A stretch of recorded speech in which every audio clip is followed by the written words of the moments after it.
Hello everyone, আসসালামু আলাইকুম। আজকের ভিডিওতে আপনাদের নিয়ে চলেছি আমাদের পারিবারিক পিকনিকে। বাজার করা থেকে শুরু করে রান্না বান্না আর শেষে সবাই মিলে খাওয়া দাওয়া সবকিছুই থাকছে আজকের ব্লগে। এই হচ্ছে আমাদের আদরের মেহেমেদ, সেও এবার আমাদের সাথে পিকনিক খাচ্ছে। সকালের শুরুটা হয় সবাই মিলে বাজার করতে যাওয়ার মধ্যে দিয়ে। কার কি লাগবে, কে কি রান্না করবে, এই নিয়ে হাসি ঠাট্টা আর গল্প। বাসা থেকে বেরিয়ে পড়েছি বাজার করার উদ্দেশ্যে। সচরাচর বাজার করতে না গেলেও পিকনিকের জন্য আমরা নিজেরাই বাজার করতে যাই। যেহেতু বাজার আমাদের বাসার কাছে হওয়ায় আমরা হেঁটে হেঁটে চলে গেছিলাম বাজারে।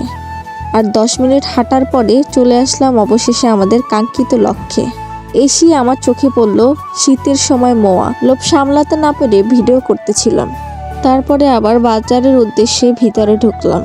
আর ঢোকার পরে আমার কাজিন খুঁজবো নির্দেশনা দিতেছিল কি কি লাগবে।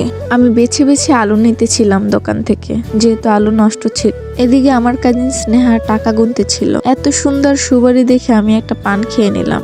এদিকে খুঁজবো মুদি বাজার বুঝে নিচ্ছে এবং আমরা দাঁড়িয়ে দাঁড়িয়ে ভিডিও করতেছিলাম। এ হচ্ছে স্নেহা অ্যান্ড মেজো আপু। স্নেহা এবং মেজো আপু চলে যাবে নিউ মার্কেট উদ্দেশ্যে, কারণ এখানে মাছ খুবই কম। পুরান বাজার থেকে নিউ মার্কেট অনেক ভালো মাছ পাওয়া যায়, সবকিছু অ্যাভেলেবেল থাকে সবসময়। পিকনিকের জন্য চিংড়ি মাছ আর মুরগি নিয়ে এসেছে। এরপরে শুরু হয়ে গেছে আমাদের রান্নার কাজ। কেউ আগুন জ্বালাচ্ছে, কেউ কাজ করছে, সবকিছু মিলিয়ে ঝিলে আজকের দিনটা খুব সুন্দরই যাচ্ছে। সবাই হাতে হাতে কাজ করতেছিল যাতে তাড়াতাড়ি হয়ে যায় সবকিছু। একসাথে কাজ করার মজাই আলাদা।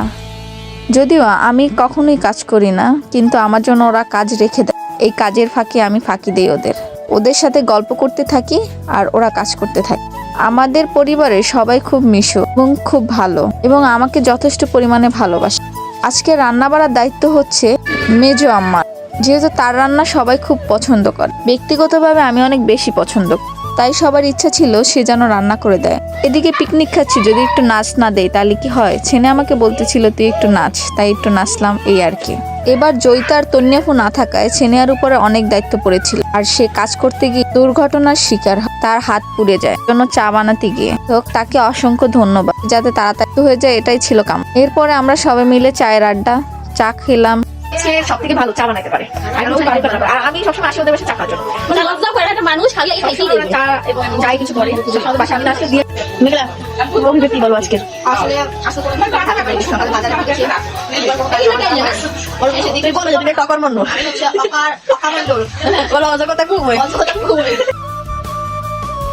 কথা বলতে বলতে কাজ করতে করতে রান্না যেন শেষ হয়ে গেল।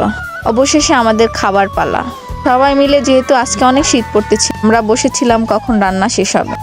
আর রান্নার মাঝখানে স্নেহা আমি ভিডিও নিতেছিলাম। আর যারা রান্না করতেছেন তারা যেহেতু সামনে আসবেন। রান্না অলমোস্ট সব শেষ। এখন আমরা একটু খেয়ে ট্রাই করব কেমন হয়েছে। ফাটাফাটি হয়েছে সবকিছু। আমি একটু একটু করে ভিডিও নিতেছিলাম। আমাদের এখন খাওয়ার পালা। তো ধন্যবাদ সবাইকে এতক্ষণ ধৈর্য সহকারে ভিডিওটি দেখার জন্য। আবার দেখাবে নতুন কোনো ভিডিওর সাথে।